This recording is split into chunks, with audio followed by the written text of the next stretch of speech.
Yes, all students, a very good evening and I welcome you back for Enlightened Educators again. So ಇವಾಗ ಒಂದು video ಮಾಡಿ release ಮಾಡಿದ್ದೆ, ಭಾಳ ಜನ ನೋಡ್ತಾ ಇರ್ಬೋದು. ECE 5th sem 2022 scheme model question paper release ಆಗಿರೋ ಅಂಥದ್ದು. ಸೊ ಹಾಗಾಗಿ ನೀವು ಅದರಲ್ಲಿ ಗಮನಿಸ್ತಾ ಇರ್ಬೋದು. ಸೊ ನಾನು ಓಪನ್ ಮಾಡಿರೋ ಅಂಥದ್ದು BEC 502, ದಟ್ ಈಸ್ ಯಾರ್ ಡಿಜಿಟಲ್ ಸಿಗ್ನಲ್ ಪ್ರಾಸೆಸಿಂಗ್. ಆಯಿತಾ. ಸೊ ಫಸ್ಟು ನಾನು ಏನು ಹೇಳೋಕ್ಕೆ ಇಷ್ಟಪಡ್ತೀನಿ ಅಪ್ಪ ಅಂತಂದರೆ, ಫಸ್ಟು ನಾನು ಇರಿ ಒಂದು ನಿಮಿಷ ನಿಮಗೆ ಫಸ್ಟ್ ಪೇಪರೇ ಓಪನ್ ಮಾಡ್ತೀನಿ. ಸೊ ಫಸ್ಟು ನಾನು ಏನು ಹೇಳೋಕ್ಕೆ ಇಷ್ಟಪಡ್ತೀನಿ ಅಂದರೆ, ತುಂಬ ಜನಕ್ಕೆ ಇರೋವಂತಹ ಒಂದು ಕನ್ಫ್ಯೂಷನ್ ಏನು ಅಂತ ಹೇಳಿದ್ರೆ, ನಮಗೆ ಮಾಡೆಲ್ ಕ್ವೆಶನ್ ಪೇಪರ್ ಹೇಗೆ ಉಪಯೋಗಿಸ್ಕೋಬೇಕು ಅನ್ನೋದು ಐಡಿಯಾ ಇರಲ್ಲ, ತುಂಬ ಜನಕ್ಕಿರಲ್ಲ. ನಾನು ಹೇಳ್ತಾ ಇದ್ದೀನಿ, ಎಷ್ಟೋ ಜನ ಹೇಗೆ ಅಂದರೆ ಮಾಡೆಲ್ ಕ್ವೆಶನ್ ಪೇಪರೇ ಸಾಕು ಅಂತ ಓದ್ತಿರ್ತಾರೆ. ಎಷ್ಟೋ ಜನ ಬರೀ question papers, exam question paper ಸಾಕು ಅಂತ ಓದ್ತಿರ್ತಾರೆ. ಸೊ ಒಂದು ಸಣ್ಣ ಗೈಡೆನ್ಸನ್ನು ಕೊಡಲಿಕ್ಕೆ ಇಷ್ಟಪಡ್ತೀನಿ. ಬಿಕಾಸ್ ಇದೆಲ್ಲ ನಾವು ತಿಳ್ಕೊಳ್ಳೋ ತನಕನೇ ಎಷ್ಟೋ ಸಮಯ ಎಲಾಪ್ಸ್ ಆಗೋಗಿತ್ತು. ಅಂದರೆ ನಮ್ದೆಲ್ಲನೂ ಆದಮೇಲೆ ನಮಗೆ ಇದರ ಐಡಿಯಾ ಬಂತು. ಸೊ ಹಾಗಾಗಿ ನಮಗೆ ಏನು ಅನ್ನಿಸ್ತು ಅಂತ ಹೇಳಿದ್ರೆ, ಸೊ ಇದನ್ನೆಲ್ಲ ಕರೆಕ್ಟಾಗಿ ಉಪಯೋಗಿಸ್ಕೊಂಡಿದ್ರೆ ಎಷ್ಟೋ ಚೆನ್ನಾಗಿ ಆಗ್ತಿತ್ತು ಅಲ್ವಾ ಅಂತ. ಏನು ಗೊತ್ತಾ, ಲ್ಯಾಕ್ ಆಫ್ ಗೈಡೆನ್ಸಿಂದ ಆಗುವಂಥ ಪ್ರಾಬ್ಲಮ್ ಇದೇನೆ. ನಾವು ಹೆಂಗೋ ಕಷ್ಟಪಟ್ಟು ಎಕ್ಸಾಮ್ ಪಾಸ್ ಮಾಡಿಬಿಟ್ಟಿರ್ತೀವಿ, ಯಾವುದೋ ಒಂದು ರೀತಿಯಲ್ಲಿ ಬ್ಯಾಹೆಟ್ ಹೊಡೆದೋ ಇಲ್ಲ ಏನೋ ಇಷ್ಟು ಇಂಪಾರ್ಟೆಂಟ್ ಕ್ವೆಶನ್ಸ್ ಅಂತ ಓದಿನೋ ಏನೋ ನಾವು ಮಾಡಿಟ್ಟಿರ್ತೀವಿ. But what happens at the end is, if you get to know that if you could have studied in this way it was better ಅಂತ, so then that will be like kind of ಹೆಂಗಾಗುತ್ತೆಪ್ಪ ಅಂತ ಹೇಳಿದ್ರೆ, so it will be like ನಮಗೂ ಒಂಥರ ಬೇಜಾರಾಗುತ್ತೆ, ಏನೋ feel ಆಗುತ್ತಲ್ವ. So that's due to lack of guidance. ಆ ಒಂದು ನಾವೇನು ತಿಳ್ಕೊಳ್ತೀವಿ at the end, that if you would have done like this before it would have been good ಅನ್ನೋವಂಥದ್ದು. ಸೊ ಅದು ನಮಗೆ ಮುಂಚಿತವಾಗೇ ಗೊತ್ತಾಗಿದ್ದಿದ್ರೆ, ನಮ್ಗೆ ಆ guidance when we were studying only ನಮ್ಗೆ ಸಿಕ್ತಿತ್ತು, ನಮಗೆ ಸಿಕ್ಕಿದ್ರೆ ಚೆನ್ನಾಗಿರ್ತಿತ್ತು ಅಂತ ನಮ್ಗೆ ಅನ್ನಿಸ್ತಾ ಇರುತ್ತೆ. ಕರೆಕ್ಟ್ ಅಲ್ವಾ? ಚೆನ್ನಾಗಿತ್ತು ಸಿಕ್ಕಿದ್ದಿದ್ರೆ, ನಮಗೆ ಎಲ್ಲ ಆದಮೇಲೆ ಗೊತ್ತಾಯಿತು, ನಮ್ಗೆ ಅದಕ್ಕೂ ಮುಂಚೆನೇ ಗೊತ್ತಾಗಿದ್ದಿದ್ರೆ ಎಷ್ಟೋ ಚೆನ್ನಾಗಿರ್ತಿತ್ತಲ್ವಾ ಅಂತ ನಮ್ಗೆ ಅನ್ನಿಸ್ತಿರುತ್ತಲ್ವ. ಸೊ ಹಾಗಾಗಿ ನನಗೆ ಆ ಪ್ರಾಬ್ಲಮ್ ನಿಮಗೆ ಆಗೋದು ಬೇಡ ಅಂತ. Because when you get to know at the end, ನೀವು ಎಲ್ಲ ಬರೆದ್ಮೇಲೆ ಕೊನೆಯಲ್ಲಿ ಗೊತ್ತಾದರೆ ಏನೂ ಪ್ರಯೋಜನವೂ ಇಲ್ಲ. ನೀವು ಬರೆದಿದ್ದೀರಾ, ಏನೋ ಮಾರ್ಕ್ಸ್ ಸಿಕ್ಕಿದೆ, ಆಗೂ ಹೋಯ್ತಲ್ವಾ. ಸೊ ಹಾಗಾಗಿ I just wanted to make sure that ನೀವು ಈಗ ಏನು ಓದ್ತಾ ಇದ್ದೀರಾ, ಇವಾಗ ನೀವು ಫಸ್ಟ್ ಅಟೆಂಪ್ಟ್ ತೊಗೋತಾ ಇದ್ದೀರಾ, ಸೊ ನೀವು ಇವಾಗಲೇ ನಿಮಗೆಲ್ಲ ಗೈಡೆನ್ಸ್ ಕೊಡೋಣ ಅಂತ. ದಟ್ ಮೀನ್ಸ್ ಆಫ್ಟರ್ ಎಕ್ಸಾಮ್ ನೀವು ಎಲ್ಲ ಬರೆದಾದ್ಮೇಲೆ ಗೊತ್ತಾಗೋಕ್ಕೆ ಮುಂಚೆ ಇವಾಗಿಂದನೇ ನಾವು ಗೈಡೆನ್ಸ್ನ ಕೊಡ್ತಾ ಹೋದರೆ, ಇವಾಗಲೇ ಫಾಲೋ ಮಾಡಿದ್ರೆ ನಿಮ್ಮ ಮಾರ್ಕ್ಸ್ ಕೂಡ ಹೆಚ್ಚಾಗುತ್ತಲ್ವ. ಸೊ ಹಂಗಾಗಿ ಅದೊಂದು ಪ್ಲಾನನ್ನು ಇಟ್ಕೊಂಡು ಈ ವಿಡಿಯೋ ಮಾಡ್ತಾ ಇದ್ದೀನಿ, ದಯವಿಟ್ಟು ಕೇಳಿಸ್ಕೊಂಬಿಡಿ, ಓಕೆನಾ. ಸೊ ಲ್ಯಾಕ್ ಆಫ್ ಗೈಡೆನ್ಸ್ ಯಾರಿಗೂ ಆಗಬಾರ್ದು ಅಂತಲೇ ಮಾಡ್ತಾ ಇರೋದು. ಬಿಕಾಸ್ ಟೀಚರ್ಸ್ಗಳು ಕೆಲವ್ರು ಏನು ಮಾಡ್ತಾರೆ, ಟೀಚ್ ಮಾಡಿ ಹೋಗ್ಬಿಡ್ತಾರೆ. ಇಂಥ ಸಣ್ಣ ಸಣ್ಣ ಸೂಕ್ಷ್ಮಗಳು ಕೆಲವ್ರು ಹೇಳೋದಿಲ್ಲ. ಸೊ ಸಣ್ಣ ಸಣ್ಣ ಸೂಕ್ಷ್ಮಗಳನ್ನ ನಾವು ನಿಮಗೆ ಹೇಳೋದಕ್ಕೆ ಇಷ್ಟಪಡ್ತೀನಿ. ನಾನು ಕೂಡ ಕೆಲವಷ್ಟು ಸತಿ ಇಂಪ್ಲಿಮೆಂಟ್ ಮಾಡಿದ್ದೀನಿ ಕೂಡ, ಹೌದಾ. ಸೊ ನಮ್ಮ ಪೀರಿಯಡಲ್ಲಿ ಏನು ಅಂದರೆ, ನಾವು ಮಾಡೆಲ್ ಕ್ವೆಶನ್ ಪೇಪರ್ ಅನ್ನೋದು ಇತ್ತು ಅಂತ ನಮ್ಗೆ ಐಡಿಯಾ ಇಲ್ಲ, ನಾವು ಅದನ್ನು ನಾವು ನೋಡ್ತಾನೂ ಇರಲಿಲ್ಲ. ನಮ್ಗೆ ಹೆಂಗಾಗೋದು ಅಂದರೆ, just previous year exam question papers ನೋಡ್ತಾ ಇದ್ವಿ, ಸುಮ್ಮನೆ ಅದನ್ನು ಮಾಡ್ಕೊಂಡು ಹೋಗ್ತಿದ್ವಿ. ಬಟ್ ಈ ಮಾಡೆಲ್ ಕ್ವೆಶನ್ ಪೇಪರ್ಸ್ ಇದೆ, ಇದರಿಂದನೂ ನೋಡ್ಕೊಂಡು ಇದು ಮಾಡ್ಬೋದು. ಆ ಥರ ಎಲ್ಲ ಸಣ್ಣ ಪುಟ್ಟ ಸೂಕ್ಷ್ಮಗಳನ್ನ ನಮ್ಗೆ ಯಾರೂ ಹೇಳ್ತಾನೆ ಇಲ್ಲ. ನಮಗೇನು ಅಂದರೆ, ಟೀಚ್ ಮಾಡಿ ಹೋಗ್ಬಿಡೋರು ಅಷ್ಟೇ. ಬಿಟ್ಟರೆ ನಾವು extra things like question paper ಹುಡುಕೊಳ್ಳೋದಾಗಲಿ, ಅದನ್ನು ಹೆಂಗೆ ಓದ್ಕೊಳ್ಳೋದಾಗಲಿ ಎಲ್ಲನೂ ನಾವೇ ತಿಳ್ಕೊಳ್ಬೇಕಿತ್ತು, ನಾವೇ ಮಾಡಬೇಕಿತ್ತು. ಬಟ್ ನಾವು it is not like that. ಇವಾಗ ನಿಮ್ಗೆ ಎಲ್ಲ ಥರ ಗೈಡೆನ್ಸ್ ಸಿಗ್ತಾ ಇದೆ. ಬಿಕಾಸ್ ಯೂಟ್ಯೂಬ್ ಅನ್ನೋಂಥದ್ದು ತುಂಬ ಗ್ರೋತಲ್ಲಿ ಬರ್ತದೆ. 7 ಸ್ಟಾರ್ಟ್ ಆಗಿದ್ದದು, ಬಟ್ ಈಗ ಹೇಗಾಗಿದೆ ಅಪ್ಪ ಅಂತ ಹೇಳಿದ್ರೆ, ಎಲ್ಲರೂ ಕೂಡ ಅದನ್ನ ಸದುಪಯೋಗ ಮಾಡಿಕೊಂಡು ನಿಮ್ಗೆ ಎಷ್ಟೋ ವಿಷಯಗಳನ್ನ ಹಂಚ್ಲಿಕ್ಕೆ ಹೊರಟಿದ್ದಾರೆ. ಅದ್ರಲ್ಲಿ ನಾನು ಕೂಡ ಒಬ್ಳಿದ್ದೀನಿ ಅಲ್ವಾ. ಸೊ ಹಾಗಾಗಿ ಆ ಥರ ಮಾಡ್ತಾ ಇರೋದ್ರಿಂದ ನಿಮ್ಗೆ ಎಷ್ಟೋ ಗೈಡೆನ್ಸ್ಗಳು ಸಿಗ್ತಿದೆ. ಸೊ ದಯವಿಟ್ಟು ಅದನ್ನು ಯೂಟಿಲೈಸ್ ಮಾಡ್ಕೊಳ್ಳಿ, ಇವತ್ತು ನಿಮ್ಗೆ ಹೊರಗಡೆಯಿಂದ ಎಷ್ಟೋ ವಿಷಯಗಳು ಸಿಗ್ತಿದೆ, ಯೂಸ್ ಮಾಡಿಕೊಂಡು ಒಳ್ಳೆ ರಿಸಲ್ಟನ್ನು ತಗೊಳ್ಳಿ ಅಂತ ನಾನು ಹೇಳೋದಕ್ಕೆ ಇಷ್ಟಪಡ್ತೀನಿ.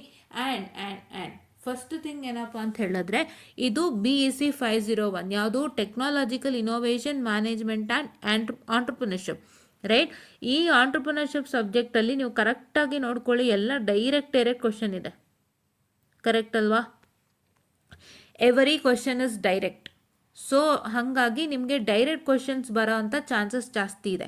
ಡೈರೆಕ್ಟ್ ಅಂದರೆ ಏನು ಇಲ್ಲಿ, ಅದು ಈ ಒಂದು ಸಬ್ಜೆಕ್ಟ್ಗೆ ಡೈರೆಕ್ಟ್ ಕ್ವಶನ್ ಅಂದರೆ ಏನು ಅಂತ ಹೇಳಿದ್ರೆ, ಸೊ ನಿಮಗೆ ಕರೆಕ್ಟಾಗಿ ಸಿಲಬಸ್ಸಲ್ಲಿ ಹೆಂಗಿದೆ ಹಂಗೆ ಕ್ವಶನ್ ಕೊಟ್ಟಿದ್ದಾರೆ. For example, if you can take this question, what is planning, explain the various steps involved in planning ಅಂತ. ಇದೇನು ಜಸ್ಟ್ ಡೈರೆಕ್ಟ್ ಕ್ವಶನ್. ಪ್ಲಾನಿಂಗ್ ಅಂದ್ರೇನು, various steps involved in planning ಅಂತ ಕೇಳ್ತಾ ಇದ್ದಾರೆ, ಕರೆಕ್ಟ್ ಅಲ್ವಾ? According to MBA what is planning ಅಂತ. Planning ಅಂತ ಹೇಳಿದ್ರೆ ನೀವೇನು ಹೇಳ್ಬೋದು, just in a simple way you can tell that planning ಅಂತ ಹೇಳಿದ್ರೆ ನಾವೇನಾದ್ರು ಕೆಲಸ ಮಾಡೋದಕ್ಕೂ ಮುಂಚೆ ಮಾಡೋ ಅಂಥದ್ದು ಒಂದು ಸ್ಟ್ರಕ್ಚರ್ಡ್ ಫಾರ್ಮ್ ಅಂತ ಹೇಳ್ತೀವಿ ನಾವು ಪ್ಲಾನಿಂಗ್ ಅಂತ ಹೇಳಿದ್ರೆ. ಏನಾದ್ರು ಕೆಲಸ ಮಾಡೋದಕ್ಕೆ ಮುಂಚೆ ನಾವು ಈ ಥರ ಮಾಡಬೇಕು, ಆ ಥರ ಮಾಡಬೇಕು ಅನ್ನೋಂಥದ್ದೊಂದು ಥಿಂಗ್ನ ನಾವು ಸ್ಟ್ರಕ್ಚರ್ಡ್ ಫಾರ್ಮಲ್ಲಿ ಹಾಕೋತೀವಲ್ಲ, ಸೊ ಅದನ್ನು ನಾವು ಪ್ಲಾನಿಂಗ್ ಅಂತ ಹೇಳಿ ಮಾಡೋ ಅಂಥದ್ದು. So it's kind of idea.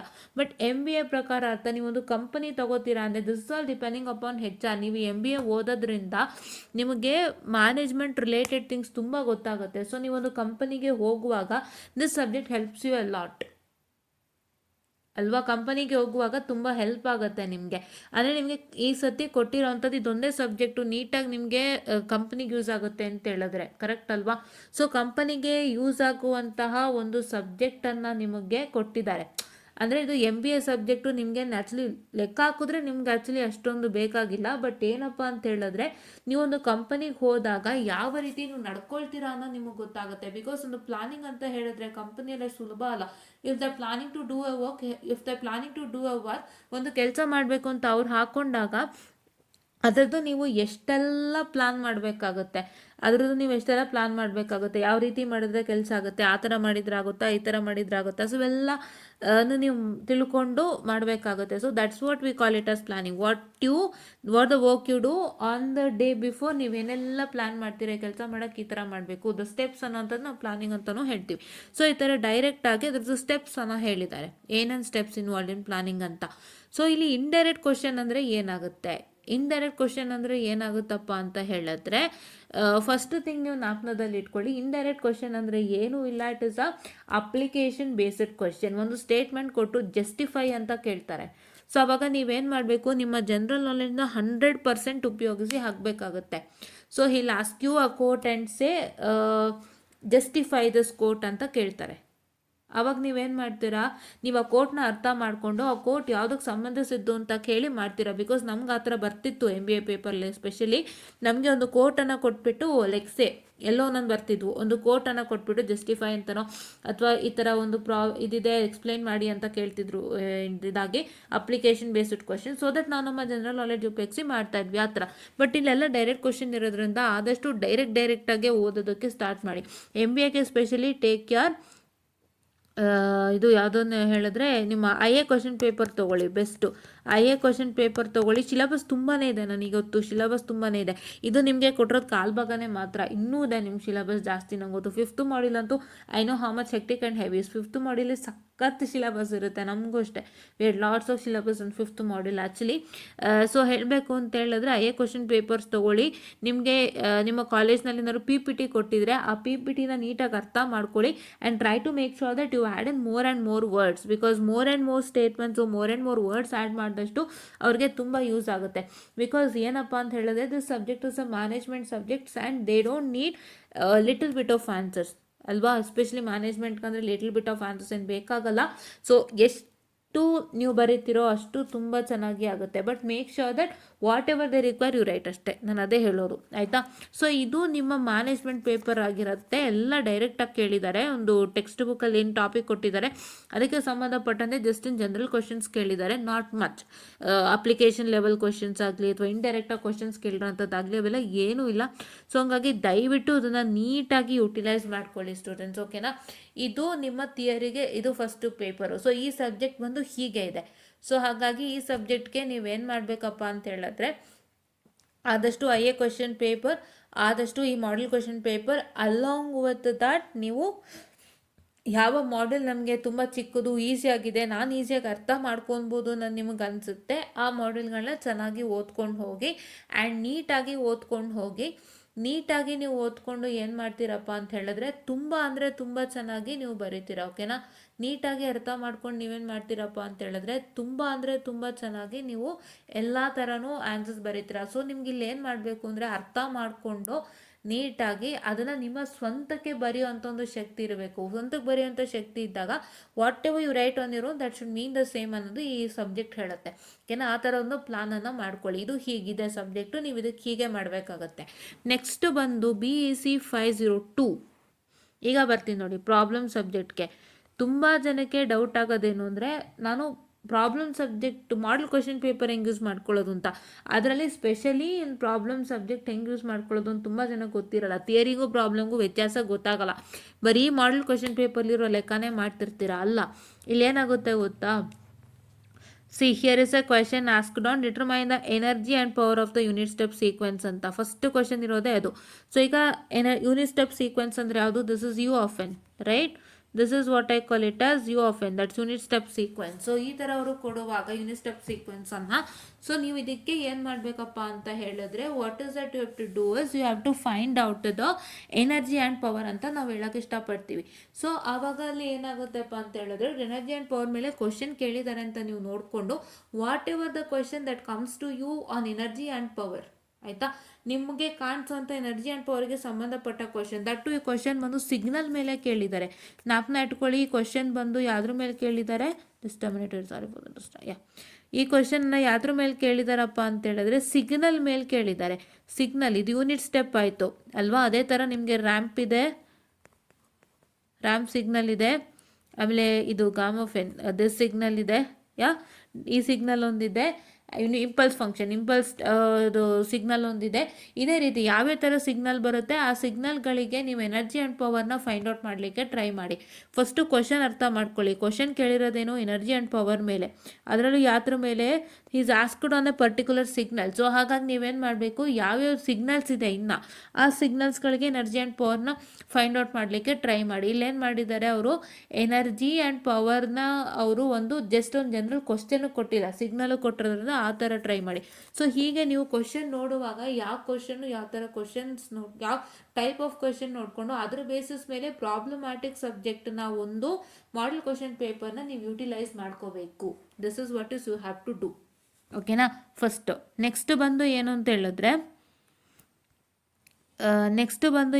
ಹೇಳಿದ್ರೆ ಸೊ ಇಲ್ಲಿ ನೀವು ಗಮನ ಇಟ್ಟು ನೋಡಬಹುದು.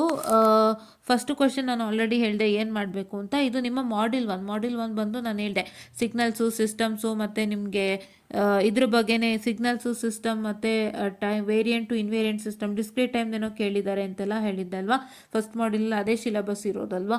ಸೊ ಹಾಗಾಗಿ ಅದನ್ನು ನೀವು ಆ ಥರ ಸ್ಟಾರ್ಟ್ ಮಾಡಬೇಕು. ನಿಮ್ಮ ಮಾಡೆಲ್ ಕ್ವಶನ್ ಪೇಪರ್ ಪ್ರಾಬ್ಲಮ್ಯಾಟಿಕ್ ಸಬ್ಜೆಕ್ಟಲ್ಲಿ ಎಷ್ಟರ ಮಟ್ಟಕ್ಕೆ ಹೆಲ್ಪ್ ಆಗುತ್ತೆ ಅಂದರೆ, ಒಂದು ಕ್ವಶನ್ ಯಾವ ಥರ ಕೊಟ್ಟಿದ್ದಾರೆ ನೋಡಿಕೊಂಡು ಅದೇ ಥರದ್ದು ಇನ್ನೂ ಎಷ್ಟು ಕ್ವಶನ್ ಸಿಗುತ್ತೆ ಅಷ್ಟನ್ನು ವರ್ಕೌಟ್ ಮಾಡಿ. ಅದನ್ನು ನೀವು ಜ್ಞಾಪನದಲ್ಲಿ ಇಟ್ಕೊಳ್ಳಿ. ಈ ಒಂದನ್ನೇ ನಾನು ಓದ್ತೀನಿ ಅಂತಲ್ಲ, ಇದರಲ್ಲಿ ಎಷ್ಟೋ ಥರ ಸಿಗುತ್ತೆ ಅದನ್ನು ಟ್ರೈ ಮಾಡಿ. ಅಥವಾ ನೀವು ಇಲ್ಲಿ ಸಿಗ್ನಲ್ಸು ಜೊತೆಗೆ ರ್ಯಾಂಪು, ಇಂಪಲ್ಸ್ದು ಜೊತೆಗೆ ನೀವೇನು ಮಾಡ್ಬೋದು ಅಂದರೆ, you can also find it out for discrete time signal, energy and power for discrete time signals and energy and power for many other things like ನಾನೇ ಮಾಡಿದ್ದೀನಿ ವಿಡಿಯೋ ಅನ್ಸುತ್ತೆ ಎನರ್ಜಿ ಆ್ಯಂಡ್ ಪವರ್ದು. ಮೋಸ್ಟ್ಲಿ ನಾನು ಮಾಡಿದ್ದೀನಿ, ನಿಮ್ಗೆ ಇದೆಯೋ ಇಲ್ವೋ ಅಂತ ನೀವು ಅಲ್ಲಿ ಲಾಸ್ಟ್ವರೆಗಿತ್ತೋ ಇಲ್ವೋ ಗೊತ್ತಿಲ್ಲ ಅಂತ ಕಾಣುತ್ತೆ ನನಗೆ. ಸೊ ಹಂಗಾಗಿ ಅದು ಮಾಡಿದ್ನೋ ಇಲ್ವೋ ನಾನು ಒಂದ್ಸಲಿ ಚೆಕ್ ಮಾಡ್ಬಿಟ್ಟು ಹೇಳ್ತೀನಿ. ಅಂದರೆ ಲಾಸ್ಟು ಬೇಸಿಕ್ ಸಿಗ್ನಲ್ ಪ್ರೊಸೆಸಿಂಗ್ವರೆಗೆ ಮಾಡುವಾಗ ನಾನು ಮಾಡಿದ್ನೋ ಇಲ್ವೋ ನಂಗೆ ಜ್ಞಾಪನ ಇಲ್ಲ. ಒಂದ್ಸಲ ನೋಡ್ಬಿಟ್ಟು ನಾನು ಹೇಳ್ತೀನಿ, ಅಂತೂ ಮಾಡಿರ್ತೀನಿ, ಒಂದ್ಸತಿ ನೋಡ್ಬಿಟ್ಟು ಹೇಳ್ತೀನಿ. ಮಾಡಿದ್ದೀನಿ, ಚೆಕ್ಔಟ್ ಮಾಡ್ಕೊಳ್ಳಿ. ಆ್ಯಂಡ್ ನೆಕ್ಸ್ಟ್ ಕ್ವಶನ್ ಬಂದು, ಈ ಕ್ವಶನ್ ಬಂದು ಇರೋದು 4 ಮಾರ್ಕ್ಸಿಗೆ ಕೇಳಿದ್ದಾರೆ, ಕರೆಕ್ಟ್ ಅಲ್ವಾ? ಆ್ಯಂಡ್ ಈ ಕ್ವಶನ್ ಬಂದು consider LTI system with input x of n and unit impulse response h of n given below. Compute y of n comma x of n is equal to 2 to the power of n, u of minus n and h of n is equal to u of n. So ಇದೊಂದು ಕ್ವಶನನ್ನು ಕೊಟ್ಟಿದ್ದಾರೆ. ಈ question ಬಂದುಬಿಟ್ಟು ನಾನು ಯಾವುದು ಅಂತ ಹೇಳಿದ್ರೆ, ಒಂದು ನಿಮಿಷ ಹಾಗೆ ನಿಮಗೆ ಹೇಳ್ತೀನಿ ಏನಂತ. ಸೊ ಈ ಒಂದು ಕ್ವಶನ್ ಬಂದುಬಿಟ್ಟು ನಿಮಗೆ ಮೋಸ್ಟ್ಲಿ ಇದು ಸೆಕೆಂಡ್ ಮಾಡ್ಯೂಲ್ ಬರುತ್ತೆ ಅನಿಸುತ್ತೆ. ನಮ್ಮ ಸೆಕೆಂಡ್ ಮಾಡ್ಯೂಲ್ ಒಂದು ಕ್ವಶನ್ ಇರಬೇಕು ಕನ್ವಲ್ಯೂಷನ್ ಮೇಲೆ. ಚೆಕ್ ಮಾಡ್ಬಿಟ್ಟು ನಾನು ಹೇಳ್ತೀನಿ, ಆಯಿತಾ? And next one, define signal with example and explain classification of signal with example also and define elementary discrete time signal. ನಾನು ಹೇಳಿದ್ದೆ ಅಲ್ವಾ, ಸಿಗ್ನಲ್ ಡೆಫಿನೇಷನ್ ಕೇಳ್ತಾರೆ, ಸಿಗ್ನಲ್ ಕ್ಲಾಸಿಫಿಕೇಷನು ಉಂಟು, plus long with discrete time signals ಬಗ್ಗೆ ಹೇಳಿದ್ದ. ಸೊ ಅದನ್ನೇ ಕೇಳಿರೋ ಅಂಥದ್ದು. So ಇಲ್ಲಿ ನಿಮ್ಗೆ ಬಂದಿದೆ ಅಲ್ವಾ? ಓಕೆ, ಈ ಒಂದು ಕ್ವಶನನ್ನು ನಾನು ಚೆಕ್ ಮಾಡ್ತೀನಿ ಏನು ಅಂತ ಹೇಳ್ಬಿಟ್ಟು. ಓಕೆನಾ? ಆ್ಯಂಡ್ ಈ ಒಂದು ಕ್ವಶನು ಮೋಸ್ಟ್ಲಿ ಏನಪ್ಪ ಅಂತ ಹೇಳಿದ್ರೆ ಇದಿರಬೇಕು, ನಿಮ್ಮ ಒಂದು ಇವಾಗ 2 ಸಿಗ್ನಲನ್ನು ಕೊಟ್ಟುಬಿಟ್ಟು ನೀವು y of n ಕಾಂಪ್ಯೂಟ್ ಮಾಡಬೇಕು ಅಂತ. That means given 2 signal, compute y of n is equal to what? That is, I am sorry for the distraction, y of n is equal to what? So here y of n is equal to x of n plus H of N. So ಇದು mostly ಇರಬೇಕು ಈ question. ನಾನು ನೋಡಿಬಿಟ್ಟು ಇದನ್ನು ಮಾಡಿಕೊಡ್ತೀನಿ. ನಾನು ಮಾಡಿತ್ತು ಅಂದರೆ ಹೇಳ್ತೀನಿ ಮಾಡಿದ್ದೆ ಅಂತ, ಅದ್ರ ಕೆಳಗಡೆ ಲಿಂಕಲ್ಲಿ ಹಾಕಿರ್ತೀನಿ. ಇಲ್ಲ ಅಂತ ಹೇಳಿದ್ರೆ ನಾನು ಏನಂತ ಹೇಳ್ತಾರೆ ಹಾಗೆ ನಾನು ಇಟ್ಟುಕೊಳ್ತೀನಿ. ಓಕೆನಾ, ಹಾಗೆ ನಾನು ಮಾಡಿಕೊಡ್ತೀನಿ. ಓಕೆನಾ, ಮಾಡಿದರೆ ಲಿಂಕ್ ಹಾಕ್ತೀನಿ ವಿಡಿಯೋದು. ಮಾಡಿಲ್ಲಪ್ಪ ಅಂತ ಹೇಳಿದ್ರೆ ನಾನೇನು ಮಾಡ್ತೀನಪ್ಪ ಅಂತ ಹೇಳಿದ್ರೆ I just do this problem. Okay, yeah. So hope you all got it. ಆಯಿತಾ, ಈ ಥರ ಮಾಡಬೇಕಾಗುತ್ತೆ. ಅಂದರೆ ಮೋಸ್ಟ್ಲಿ ಇದು ನೀವು ಸಿಗ್ನಲ್ನ ಬರ್ಕೊಂಡು ಈ ಎರಡೂದು ಏನು ಸಿಗ್ನಲ್ ಇದೆ ಅದನ್ನು ನೀಟಾಗಿ ಬರ್ಕೊಂಡು ಅದನ್ನು ನೀವು ಮೋಸ್ಟ್ಲಿ ಆ್ಯಡ್ ಮಾಡ್ತೀರಾ ಅಂತ ಕಾಣುತ್ತೆ. ಅದೇ ಪ್ರಾಬ್ಲಮ್ ಇರಬೇಕಿದು. ಸೊ ಒಂದ್ಸಲ ಚೆಕ್ ಮಾಡಿ ನಾನು ಹೇಳ್ತೀನಿ. ಓಕೆನಾ, ಇದು ಹಾಗೆ ಇರೋದು. Because you know that y of n is equal to x of n plus h of n. What is x of n? 2 to the power of n into u of minus n. u of n signal ಏನಿದೆ ಈ ಥರ ಬರುತ್ತೆ ಅನ್ನೋದು. ಆ ಸಿಗ್ನಲ್ನ ನೀವು minus n ಅಂದರೆ negative ಪಾರ್ಟಲ್ಲಿ ಬರೀತೀರಾ. After that you take 2 to the power of n and ಇಲ್ಲಿ h of n is equal to u of n ಅಂದರೆ ಇದೇನೆ. ಸೊ ಇದನ್ನೇನು ಮಾಡ್ತೀರಾ ಅಂದರೆ ಆ್ಯಡ್ ಮಾಡ್ತಾ ಹೋಗ್ತೀರಾ. ಆ ಥರ ಒಂದು ಪ್ರೋಸೆಸ್ ಆಗುತ್ತೆ. ಓಕೆನಾ, yeah. And the next thing is determine the response of the following system to the input signal x of n is equal to, ಇದು x of n ನಿಮಗೆ ಕೊಟ್ಟಿದ್ದಾರೆ ಹೌದಾ. ಸೊ ನೆಕ್ಸ್ಟು ಏನು ಕೇಳಿದ್ದಾರೆ, y of n is equal to x of n. That means y of n is equal to x of n ಅಂದರೆ easy. So responses find out ಮಾಡಬೇಕಾಗುತ್ತೆ. So ಇದೇ ಬರುತ್ತೆ y of n is equal to x of n minus one ಅಂತ. X of n minus one ಅಂತ ಹೇಳಿದರೆ ಏನು x of n signal ಇದೆ ಅದದು ಎನ್ ಮೈನಸ್ ಒನ್ ಅಂದರೆ ರಿಫ್ಲೆಕ್ಷನ್ ಪ್ರೋಸೆಸ್ನ ಮಾಡಬೇಕಾಗುತ್ತೆ. ಇದನ್ನು ಯಾವ ಥರ ಕ್ವಶನ್ ಅಪ್ಪ ಅಂತ ಹೇಳಿದರೆ ನಿಮಗೆ ಜಸ್ಟ್ ಇಲ್ಲೊಂದು ಸಿಗ್ನಲನ್ನು ಕೊಟ್ಟಿದ್ದಾರೆ. ಸೊ ಈ ರೆಸ್ಪಾನ್ಸಸ್ ಅಂತ ಹೇಳಿದ್ರೆ ಏನಾಗುತ್ತಪ್ಪ ಅಂದರೆ ಇದು y of n is equal to x of n minus 1 ಅಲ್ವಾ. So x of n minus 1 ಏನಿದೆ ಅದನ್ನ ನೀವು ಮಾಡ್ಕೊಂಡು ಹೋಗ್ತೀರಾ. Right, x of n minus one ಅಂದರೆ ಎಕ್ಸ್ ಆಫ್ ಎನ್ ಒಂದು ಸಿಗ್ನಲ್ ಕನ್ಸ್ಟ್ರಕ್ಟ್ ಮಾಡ್ತೀರಾ. ಅದರದ್ದು ಎನ್ ಮೈನಸ್ ಒನ್ ಏನು, x of n minus one ಏನು, x of n plus one ಏನು, and 1/3 x of n plus one plus x of n plus x minus one. ಇವನ್ನೆಲ್ಲ ಮಾಡಿದಾಗ ಏನು result ಬರುತ್ತೆ ಅಂತ ಚೆಕ್ ಮಾಡ್ತೀರಾ. ಸೊ ಇದನ್ನು ನಾನು ಮಾಡಿಕೊಡ್ತೀನಿ. ಇಲ್ಲಿ ನೋಡ್ತಾ ಇದ್ದೀನಿ ನಿಮ್ಗೆ ಏನೇನು ಕೇಳಿದ್ದಾರೆ ಅಂತ, ಅದನ್ನೆಲ್ಲ ನಾನು ಮಾಡಿಕೊಡ್ತೀನಿ. ಓಕೆನಾ. And the impulse response of a linear time invariant system is h of n is equal to this 1 2 1 1 and determine the response of the given system to the input signal x of n is equal to that is 1 2 3 1. ಇಲ್ಲೇನು ಕೇಳ್ತಾ ಇದ್ದಾರೆ ಅಂತ ಹೇಳಿದ್ರೆ impulse response ಹೇಳಿದ್ದಾರೆ and ಅದರದ್ದು ರೆಸ್ಪಾನ್ಸ್ನ ಕೇಳ್ತಾ ಇದ್ದಾರೆ. To the input signal x of n what is its response ಅಂತ. ಸೊ ಇದು ನೋಡ್ಬಿಟ್ಟು ಹೇಳ್ತೀನಿ ನಾನು ಎರಡು ಕ್ವಶನ್ನು. ಇಲ್ಲಿ 2 ಆರೋ ಮಾರ್ಕ್ ಕೊಟ್ಟಿದ್ದಾರೆ ಅಂದರೆ ಇದು ಬಂದು ನಿಮ್ಮ ಸೆಂಟ್ರ್ ಪಾಯಿಂಟ್ ಆಗುತ್ತೆ. ಸೊ ಎಲ್ಲಿ ಆರೋ ಮಾರ್ಕ್ ಕೊಟ್ಟಿರ್ತಾರೆ ಇದು ಬಂದು ನಿಮ್ಮ ಸೆಂಟ್ರ್ ಪಾಯಿಂಟ್ ಆಗುತ್ತೆ. ಇದನ್ನ ಗಮನದಲ್ಲಿ ಇಟ್ಕೊಳ್ಳಿ ಆಯಿತಾ. ಆ್ಯಂಡ್ ಇಲ್ಲಿ ನೋಡಿ define system with example and explain classification of discrete time system with example ಇದು ಕೇಳಿದ್ದಾರೆ. ಸೊ ನಾನು ಎಷ್ಟು ಕ್ವಶನ್ಸ್ ಮಾಡಬೇಕಿಲ್ಲಿ ನಿಮಗೆ 1 2 3 ಇದರಲ್ಲಿ ನಾನು ಮಾಡಬೇಕಾಗಿರೋದು ಇದ್ದೇನೆ. ಓಕೆ, ಇದೊಂದು 1 2 3 ಕ್ವಶನ್ ಮಾಡಬೇಕಿತ್ತು, ನಾನು ಮಾಡಿಕೊಡ್ತೀನಿ ಆಯಿತಾ. Okay, and next one is determine the Z transform of the signal. ಈ ಎರಡು ಸಿಗ್ನಲ್ಗೆ ಝೆಡ್ ಟ್ರಾನ್ಸ್ಫಾರ್ಮ್ನ ಕೇಳಿದ್ದಾರೆ. ಇದನ್ನು ಕೂಡ ಝೆಡ್ ಟ್ರಾನ್ಸ್ಫಾರ್ಮ್ ನಾನು ಎಕ್ಸ್ಪ್ಲೇನ್ ಮಾಡಿದ್ದೀನಿ ಪ್ರಾಬ್ಲಮ್ಸು. ನಿಮಗೆ ಇಫ್ ಇನ್ ಕೇಸ್ ಇದಕ್ಕೆ ಆನ್ಸರ್ ಬೇಕು ಅಂದರೆ ನಾನು ಖಂಡಿತ ಕೊಡ್ತೀನಿ. ಓಕೆನಾ. ಇಲ್ಲಿ ನೋಡಿ determine the Z transform of the following finite duration signal. ಈ ಥರ ಕ್ವಶನ್ ನಾನು ಮಾಡಿಲ್ಲ, ಇದೊಂದು ಮಾಡಬೇಕು. ಆ್ಯಂಡ್ ಇದು ಪ್ರಾಪರ್ಟೀಸ್ ಆಫ್ ಝೆಡ್ ಟ್ರಾನ್ಸ್ಫಾರ್ಮ್ ಕೂಡ ಹೇಳ್ಕೊಟ್ಟಿದ್ದೀನಿ, ಒಂದ್ಸಲ ನೋಡಿ. ಓಕೆನಾ. ಆ್ಯಂಡ್ ಇಲ್ಲಿ ಕೊಟ್ಟಿದ್ದಾರೆ perform circular convolution of the following sequences using concentric circle method. Concentric circle method ಅಂದರೆ 2 ಸರ್ಕಲ್ ಹಾಕ್ಕೊಂಡು you will write this values. Inside you write x of n, outside you write h of n. ಈ ಥರ ಬರ್ಕೊಂಡು ನೀವು ಅದನ್ನ ಏನು ಮಾಡ್ತೀರಾ ಅಂದರೆ you gotta shift it to some number of times. ಅದು ಕಾನ್ಸೆಂಟ್ರಿಕ್ ಸರ್ಕಲ್ ಮೆಥಡ್ ಆಗುತ್ತೆ. ಆ ಕಾನ್ಸೆಂಟ್ರಿಕ್ ಸರ್ಕಲ್ ಮೆಥಡ್ ಕೂಡ ನೀಟಾಗಿ ಎಕ್ಸ್ಪ್ಲೇನ್ ಮಾಡಿದ್ದೀನಿ. ದಯವಿಟ್ಟು ನಮ್ಮ ಪ್ಲೇ ಲಿಸ್ಟನ್ನು ಚೆಕ್ ಮಾಡಿ. ಓಕೆನಾ. ಓಕೆ, ನೆಕ್ಸ್ಟ್ ಯಾವುದಪ್ಪ ಅಂತ ಹೇಳಿದ್ರೆ find the D F T of the sequence that is x of n is equal to ಈ ಒಂದು ಸೀಕ್ವೆನ್ಸ್ಗೆ ಡಿ ಎಫ್ ಟಿನ ಫೈಂಡ್ ಆಫ್ ಮಾಡೋಕ್ಕೆ ಕೇಳಿದ್ದಾರೆ. ಈ ಥರ ಕೇಳಿದಾಗ ಯಾವ ಮೆಥಡು ಹೇಳಿದಾಗ ದಯವಿಟ್ಟು ಟ್ರೈ ಟು ಮೇಕ್ ಇಟ್ ಅನ್ನ ಫಾರ್ಮುಲಾ ಮೆಥಡ್. ಇದಕ್ಕೆ ಫಾರ್ಮುಲಾನೇ ಆಗುತ್ತೆ. ಸೊ ಫಾರ್ಮುಲಾ ಮೆಥಡ್ನ ನೋಡಿಕೊಂಡು ಮಾಡಿ ನಾನು ಇದು ಆನ್ಸರ್ ಸಿಕ್ಕಿದ್ರೆ ಕಳಿಸ್ಕೊಡ್ತೀನಿ ಗ್ರೂಪಲ್ಲಿ. ಓಕೆನಾ. And explain frequency domain sampling and reconstruction. ಇದು ತುಂಬ ಇಂಪಾರ್ಟೆಂಟ್. ಇದು ಕೇಳ್ತಾರೆ. ಯಾವ್ದು ಮಿಸ್ ಮಾಡಿದ್ರು ಇದು ಮಿಸ್ ಮಾಡಲ್ಲ, ದಯವಿಟ್ಟು ಮಿಸ್ ಮಾಡಿಬಿಡಿ ಆಯಿತಾ. ಓಕೆ, ಆ್ಯಂಡ್ ಪ್ರಾಪರ್ಟೀಸ್, ಎಸ್ಪೆಷಲಿ ಪ್ರಾಪರ್ಟೀಸಲ್ಲಿ ನೋಡ್ಬೋದು. ಪ್ರಾಪರ್ಟೀಸ್ ತುಂಬ ಇಂಪಾರ್ಟೆಂಟು, ಪ್ರಾಪರ್ಟೀಸ್ನ ಮಿಸ್ ಮಾಡಬೇಡಿ. ಓಕೆನಾ. ಪ್ರಾಪರ್ಟೀಸ್ ಮಿಸ್ ಮಾಡಬೇಡಿ. ಇದು ಮಾಡೆಲ್ ನಂಬರ್ 3ಗೆ ನಾವು ಬರ್ತಾ ಇದ್ದೀವಿ. ಸೊ ಮಾಡೆಲ್ ನಂಬರ್ 3ಗೆ ಬಂದುಬಿಟ್ಟು ಪ್ರಾಪರ್ಟೀಸ್ ಇದೆ. ಪ್ರಾಪರ್ಟೀಸ್ ದಯವಿಟ್ಟು ಮಿಸ್ ಮಾಡಬೇಡಿ. ಆ್ಯಂಡ್ ಇಲ್ಲಿ ಇನ್ನೊಂದು ಏನು ಹೇಳಿದ್ದಾರೆ ಅಂದರೆ use the 8-point radix to DITF50 algorithm to find the D F T of the sequence. ಈ ಕ್ವಶನ್ ತುಂಬ ಇಂಪಾರ್ಟೆಂಟ್, ನಾನೇ ಮಾಡಿಕೊಟ್ಟಿದ್ದೀನಿ, ದಯವಿಟ್ಟು ನೋಡ್ಕೊಳ್ಳಿ ಆಯಿತಾ. ಓಕೆ, ಇದೇನು ಅಂದರೆ ಜಸ್ಟ್ DITF50 ಆಲ್ಗರಿಥಮ್ನ ಯೂಸ್ ಮಾಡ್ಕೊಂಡು ಮಾಡಬೇಕಾಗುತ್ತೆ. That's butterfly structure. ಆಯಿತಾ. ಸೊ ಇವಾಗ ನಾನು ಇಲ್ಲಿವರೆಗೂ ಡಿಸ್ಕಸ್ ಮಾಡಿಬಿಟ್ಟು ನಾನು ಹೇಳ್ತೀನಿ ಏನು ಅಂತ matter. Okay, illustrate the inverse decimation in time F50 algorithm with the help of necessary equation and signal flow representation. Inverse decimation in time F50, inverse DIT F50 ಅಂದರೆ DAF F50 ಅನ್ನೋ ಥರ. So ನೀವು ಅದನ್ನು ಏನು ಮಾಡಬೇಕಾಗುತ್ತೆ ಅಂತ ಹೇಳಿದ್ರೆ, you have to write the butterfly structure. ನಾನೇನು ಹೇಳಿದೆ, ಜನರಲ್ ಬಟರ್ಫ್ಲೈ ಸ್ಟ್ರಕ್ಚರ್ ಕೇಳ್ತಾರೆ, ಅದರದ್ದು ಈಕ್ವೇಷನ್ ಕೇಳ್ತಾರೆ ಆಯಿತಾ. ಸಿಗ್ನಲ್ ಫ್ಲೋ ರೆಪ್ರೆಸೆಂಟೇಷನ್ ಅಂದರೆ ಡ್ರಾಯಿಂಗು. ನೆಕ್ಸ್ಟು ನೆಸಸರಿ ಈಕ್ವೇಷನ್ ಅಂತ ಹೇಳಿದ್ರೆ ಯಾವುದು equation. So the whatever you get as an output. ಇವಾಗ say for example your diagram is like this. ಇದು ನಿಮಗೆ 2 point DFT. What is a 4 point DFT? 4 point DFT ಇದು ಹೆಂಗಿರುತ್ತೆ drawing, ಇದೆಲ್ಲ ಬರಿತೀರಲ್ವ ನೀವು. ಸೊ ಇಲ್ಲಿಂದ ಒಂದು, ಇಲ್ಲಿಂದ ಒಂದು, ಇಲ್ಲಿಂದ ಒಂದು, ಇಲ್ಲಿಂದ ಒಂದು. This is A 4 point DFT, right. So 8 point DFT ಅಂತ ಹೇಳಿದರೆ ಯಾವುದಪ್ಪ ಅಂತ ಅಂದರೆ, so your 8 point DFT will be like this, right? 8 lines. You will draw, right? This is 4 and 4 alwa. So 1, 2, 3, 4. So starting from here it is 1, 2, 3, 4. This is your 8 point DFT. Correct ಅಲ್ವಾ. So ಈಗ 2 point DFTಯಲ್ಲಿ ನೀವು starting set of you'll give set of values. ಆ values ಕೊಟ್ಟುಬಿಟ್ಟು ನೀವು ಇಲ್ಲೇನೋ J-J11 ಏನೇನೋ ಕೊಟ್ಟಿರ್ತೀರಲ್ವ, ಇಲ್ಲಿ ಅದೆಲ್ಲ ಕೊಟ್ಟಿರ್ತೀರ. ಸೊ ನೀವು ಇಲ್ಲಿ 2 ಪಾಯಿಂಟ್ DFTಗೆ ಬರೋಂಥ ಔಟ್ಪುಟ್ ಏನಿದೆ, what is the output that you getting in 2 point DFT for these two set of values? If you do the operation, what is that output you are going to get? ಆ ಔಟ್ಪುಟ್ಗೆ ಸಂಬಂಧಪಟ್ಟಂತೆ ಒಂದು equation ಇರುತ್ತೆ.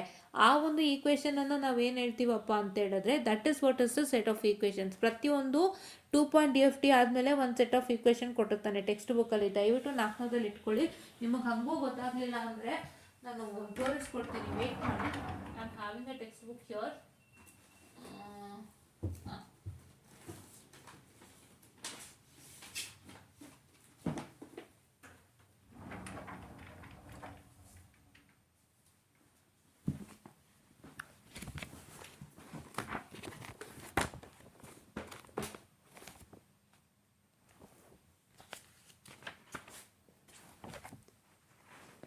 Wait a minute, I'll just showcase to you all.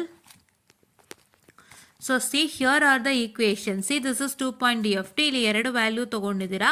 ಇದಕ್ಕೆ ಬರೋಂಥ equation ಏನು, x0. So this is x0 and this is plus ಅದು omega 8 to the power of 0 x4. Here is omega 8 to the power of 0 and here is their x4 given. ಇಲ್ಲಿಂದ ನೋಡಿ x4 ಕೊಟ್ಟಿದ್ದೀರಾ. ಇದು omega 8 to the power of 0, right? And this is x4. ಹೌದಾ? So ಈ ಥರ ಏನು ಬರ್ತಾ ಇದೆ, these are all called as equations. What are all your equations? So just a minute, very sorry for the distraction, guys. Wait a minute, I'm sorry for the distraction.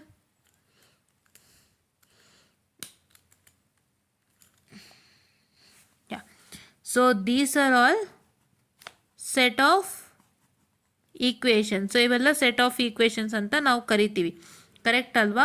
So ಈ ಎಲ್ಲ ಈಕ್ವೇಷನ್ಸ್ನ mention ಮಾಡಬೇಕಾಗತ್ತೆ.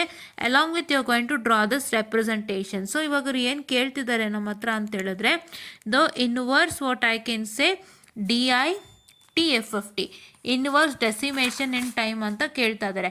So inverse decimation in time ಅನ್ನೋಕ್ಕಿಂತ ಹೆಚ್ಚಾಗಿ you can write it as DIF F50 ಅಂತಲೇ ನಾವು ಹೇಳ್ಬೋದು. So ಅದರದ್ದು ನೀವು ಡ್ರಾಯಿಂಗನ್ನು ಬರೀಬೇಕಾಗುತ್ತೆ. See I'll showcase you, where is it? Okay, see this is statics to DIT F50 algorithm for n is equal to 8. ಇದೊಂದು ಡ್ರಾಯಿಂಗನ್ನು ಬರೆದು ನೀವೇನು ಮಾಡಬೇಕಾಗುತ್ತಪ್ಪ ಅಂತ ಹೇಳಿದ್ರೆ, to write the equations. What equations I showed you now on here? ಗುರುತಾಕೊಂಡಲ್ಲ ಅದು? ಹಾಂ, ಇದೆ. ಇಲ್ಲೇನು ಈಕ್ವೇಷನ್ಸ್ಗಳು ಗುರುತಾಕಿದ್ದೀನಿ. ಈ ಥರ ಈಕ್ವೇಷನ್ಸ್ಗಳು ಬರೀಬೇಕು, ಸಿಗ್ನಲ್ ರೆಪ್ರೆಸೆಂಟೇಷನ್ ಬರೀಬೇಕು. ಬಟ್ ಇಲ್ಲಿ ಅವ್ರು ಕೇಳ್ತಿರೋದೇನಪ್ಪ ಅಂತ ಹೇಳಿದ್ರೆ, he is asking for DIF F50 ಕೇಳ್ತಿದ್ದಾರೆ. ಸೊ DIF F50ಗೆ ಅವ್ರು ಕೇಳ್ತಿರೋದ್ರಿಂದ DIF F50 diagram is over here. I will showcase even that to.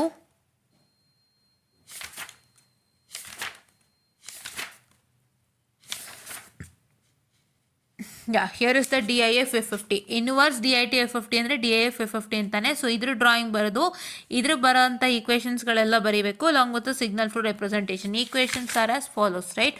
ಇಲ್ಲಿದೆ ನೋಡಿ ಈಕ್ವೇಷನ್ಸ್. ಹಾಂ, ಇಲ್ಲೇನೇನು ಈಕ್ವೇಷನ್ಸ್ ಕೊಟ್ಟಿದ್ದಾರಲ್ಲ, this equation and 4 point D F ಟಿಗೆ ಅದರಲ್ಲಿ ಈಕ್ವೇಷನ್ಸ್ಗಳು ಕೊಟ್ಟಿದ್ದಾರೆ ನೋಡಿ. This P11 of 0, P11 of 1 equations.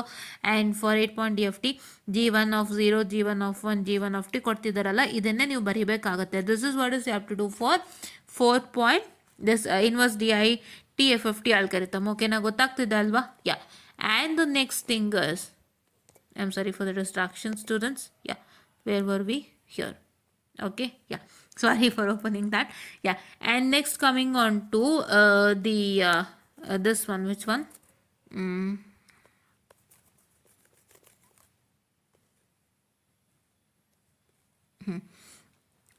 Next coming on to using linear convolution. So this is overlap parent save method na ಕೇಳಿದ್ದಾರೆ. overlap parent save method ಬಂದು ನೀವು workout ಅನ್ನ ಮಾಡಬೇಕಾಗುತ್ತೆ. what is that you have to do is you have to study overlap parent save method. ಇಲ್ಲಿ ನೋಡಿ, overlap save and add method ಒಟ್ಟಿಗೆ 10 marks ಕೊಟ್ಬಿಟ್ಟಿದ್ದಾರೆ. So ಹಂಗಾಗಿ ನಿಮ್ಗೆ ಇಲ್ಲಿ ಏನಾಗ್ತಿದೆ ಅಂದರೆ ಈ 3 ಮಾಡ್ಯೂಲಿಂದ ಪ್ರಾಪರ್ ಆಗಿ ಗಮನಿಸಿ, especially in this module. Especially in this module, you can see that the 2 chapters are separated. Z transform separate ಆಗಿದೆ, ಇದು ಸಪ್ರೇಟ್ ಆಗಿದೆ. ಸೊ ಹಂಗಾಗಿ ಸ್ವಲ್ಪ ನೀವೇನು ಮಾಡ್ತೀರಾ ಅಂತಂದರೆ, give concentration for part 2. Part 2 ಯಾವುದು? That is your this one. Which one? The ಯಾವುದಪ್ಪ ಅಂತ ಹೇಳಿದ್ರೆ ಅದು D S P starting chapter. Okay, D F T, I D F T, ಅದನ್ನು ನೀವು ಕಾನ್ಸಂಟ್ರೇಷನನ್ನು ಕೊಡಬೇಕಾಗುತ್ತೆ, ಹೆಚ್ಚಿನ ಕಾನ್ಸಂಟ್ರೇಷನ್. ಬಿಕಾಸ್ ಇಲ್ಲಿ ಸಪ್ರೇಟ್ ಆಗಿರೋದ್ರಿಂದ ಹೀಗೆ ನಿಮಗೆ ಕೊಟ್ಟರೆ ತುಂಬ ಒಳ್ಳೆಯದು, ಹೌದಾ? ಸೊ ಹಾಗಾಗಿ ಅದಕ್ಕೋಸ್ಕರ, ಆಯಿತಾ? ಓಕೆ, ನಾವು the I'm sorry for the distraction guys. ನಾವು the next thing is so first ಚಾಪ್ಟ್ರಲ್ಲಿ ನೋಡೋದಾದರೆ ನಿಮಗೆ ಫಸ್ಟ್ ಪೂರ್ತ ಸಿಗ್ನಲ್ ಬಗ್ಗೆನೇ ಕೊಟ್ಟಿದ್ದಾರೆ, ಸಿಗ್ನಲ್ಸ್ ಆ್ಯಂಡ್ ಸಿಗ್ನಲ್ ಕಾನ್ಸೆಪ್ಟ್ ಬಗ್ಗೆ ಕೊಟ್ಟಿದ್ದಾರೆ. ಆ್ಯಂಡ್ ನೆಕ್ಸ್ಟ್ ಒಂದು ಪೂರ್ತ ಸಿಸ್ಟಮ್ ಬಗ್ಗೆ ಕೊಟ್ಟಿದ್ದಾರೆ. ಸೊ ಇದರಲ್ಲಿ ನಿಮ್ಗೆ ಯಾವ್ದು ಈಸಿ ಅನಿಸುತ್ತೆ ಅದನ್ನ ಸ್ಟಾರ್ಟ್ ಮಾಡಿ, ಆಯಿತಾ? You start with which you find it out easy. ಏನಕ್ಕಪ್ಪ ಅಂತ ಹೇಳಿದ್ರೆ ಇಲ್ಲಿ ನೀವು ಗಮನಿಸ್ತಾ ಇದ್ರೆ ಸಿಲೆಬಸ್ ಪ್ರಕಾರ ಅರ್ಥ ಫಸ್ಟು ಸಿಗ್ನಲ್ ಬಗ್ಗೆನೇ ಕಂಪ್ಲೀಟ್ ಇತ್ತು, ಆಮೇಲೆ ಸಿಸ್ಟಮ್ ಬಗ್ಗೆ ಬಂದಿದೆ, ಅದಾದಮೇಲೆ ನಿಮ್ಗೆ ಸೆಟ್ ಟ್ರಾನ್ಸ್ಫಾರ್ಮ್ ಬಂತು, ಆಮೇಲೆ you start with D S P, basic concepts of D S P. And after that in the module 3 ನಿಮ್ಗೆ ಇಲ್ಲಿ ಏನಾಗ್ತಾ ಇದೆ ಅಂತ ಹೇಳಿದ್ರೆ, ಈ ಮಾಡ್ಯೂಲ್ 3ನಲ್ಲಿ ಸ್ವಲ್ಪ ಮಿಕ್ಸ್ ಮಾಡಿ ಕೊಟ್ಟಿದ್ದಾನೆ. ಫಸ್ಟು ನಮಗೆ ಪ್ರಾಪರ್ಟೀಸ್ ಬರುತ್ತೆ, ಪ್ರಾಪರ್ಟೀಸ್ ಆದಮೇಲೆ ಆ್ಯಡ್ ಆ್ಯಂಡ್ ಸೇವ್ ಮೆಥಡ್, ಅದಾದಮೇಲೆ you come back to the butterfly structure. So ಹಂಗಾಗಿ ಇಲ್ಲಿ ಸ್ವಲ್ಪ ಮಿಕ್ಸ್ಚರ್ ಆಗಿದೆ. ಸೊ ಹಂಗಾಗಿ ಮಾಡ್ಯೂಲ್ 3ನಲ್ಲೆಲ್ಲ ನೀಟಾಗಿ ಓದ್ಕೊಳ್ಳಿ. First study module 3. Module 3 is easiest and easiest. Module 3ಅಲ್ಲಿ ನೀವು ಹೆಂಗೆ ತೆಗಿಬೋದು ಅಂದರೆ ನೋಡಿ, ಈ 10 ಇದೆಯಲ್ಲ ಅದನ್ನ ಸಖತ್ತಾಗಿ ತೆಗಿಬೋದು ಓನ್ಲಿ ಇನ್ ಮಾಡ್ಯೂಲ್ 3, ಕರೆಕ್ಟಾ? Okay, and next coming on to module 2. Module 2 ಅಲ್ಲಿ specially you can go with part 2. That is I told you the basic concept of D S P. ಅದರಲ್ಲಿ ತೆಗಿತು ಅಂದರೆ ಪಕ್ಕ 20 ಬರುತ್ತೆ. So here is 45. And in the module number 1 you can start with this part, that signal concept. ಈ ಒಂದು ಪಾರ್ಟ್ನ start ಮಾಡಿದ್ರೆ 20 on 20 ಖಂಡಿತ ಸಿಗುತ್ತೆ. ಸೊ ನಿಮಗೆ 60 ಈಸಿಯಾಗಿ ಬಂತು. ಈಗ ಇನ್ನು 40 ಬೇಕಂದರೆ ಇದನ್ನು ಏನು ಮಾಡಬೇಕು? What's that I have to do if you get to 40 ಬೇಕು ಅಂತಂದರೆ, 40 ಮಾರ್ಕ್ಸ್ ನೀವು ಬೇಕು ಅಂತಂದರೆ, ಸೊ ನೀವು ಏನು ಮಾಡಬೇಕಪ್ಪ ಅಂತ ಹೇಳಿದ್ರೆ ಈ ಒಂದು ಟಾಪಿಕ್ನಲ್ಲಿ ನೀವು ನೋಡ್ಬೋದು, you can start with module number 5 ಶುರು ಮಾಡ್ಬೋದಾ ಅಂತ ನನಗೆ ಅನ್ನಿಸ್ತಾ ಇದೆ. ಸೀಲ್ ಮಾಡ್ಯೂಲ್ ನಂಬರ್ 5ಅಲ್ಲಿ ಡಿಸೈನ್ ಎ ಬಟರ್ವರ್ತ್ ಫಿಲ್ಟರ್ ಕೇಳಿದ್ದಾರೆ. ಎಲ್ಲ ಸ್ವಲ್ಪ ಸಿಂಪಲ್ ಆಗೇ ಇದೆ ಕ್ವೆಶನ್ಸ್ನ ನೋಡೋದಾದರೆ. ಸೊ ಹಾಗಾಗಿ ನೀವು ಮಾಡ್ಯೂಲ್ 5 ಸ್ಟಾರ್ಟ್ ಮಾಡ್ಬೋದು. Then you can come to module number 4. 5 and 4 ಬಗ್ಗೆ ನಾನು ಖಂಡಿತ ಡಿಸ್ಕಷನ್ ಮಾಡ್ತೀನಿ, ಬಿಡೋದಿಲ್ಲ. ಏನಾದರೂ ಸರಿ ಲಿಟಲ್ ಬಿಟ್ ಅಥವಾ ಹೆಂಗೆ ನೀವು ಮಾಡ್ಕೋಬೋದು ಅಂತ ನಾನು 5 and 4 ಬಗ್ಗೆ ಡಿಸ್ಕಷನನ್ನು ಮಾಡ್ತೀನಿ. ಬಟ್ ನನಗನ್ಸೋದು module number 4 is quite easy, you can start with it, ಆಯಿತಾ? ಸೊ ಇದನ್ನು ನೀವು ಸ್ಟಾರ್ಟ್ ಮಾಡ್ಬೋದು. ಸೊ ಫಸ್ಟು 60 ಮಾರ್ಕ್ಸ್ ತೆಗಿಲಿಕ್ಕೆ start with 3, 2, 1 and then go to 5 and 4. ಓಕೆನಾ? ಇದನ್ನು ಮಾಡ್ಕೊಳ್ಳಿ. ಆ್ಯಂಡ್ ಈ ಕ್ವಶನ್ ಪೇಪರ್ನ ನೀವು ಹೆಂಗೆ ಅಬ್ಸರ್ವ್ ಮಾಡಬೇಕು ಅಂದರೆ, ನಮಗೆ ಎಷ್ಟು ಚಾಪ್ಟರ್ ಇದೆ ಒಂದು ಮಾಡ್ಯೂಲ್ನಲ್ಲಿ ಫಸ್ಟ್ ಅದು ಅಬ್ಸರ್ವ್ ಮಾಡಬೇಕು. When you are observing any question paper or any model question paper or any exam question paper, I kindly suggest you to look at how many chapters are present in a module, right? ಎಷ್ಟು chapters ಇದೆ ಅಂತ ನೀವು ನೋಡ್ಕೋಬೇಕು first.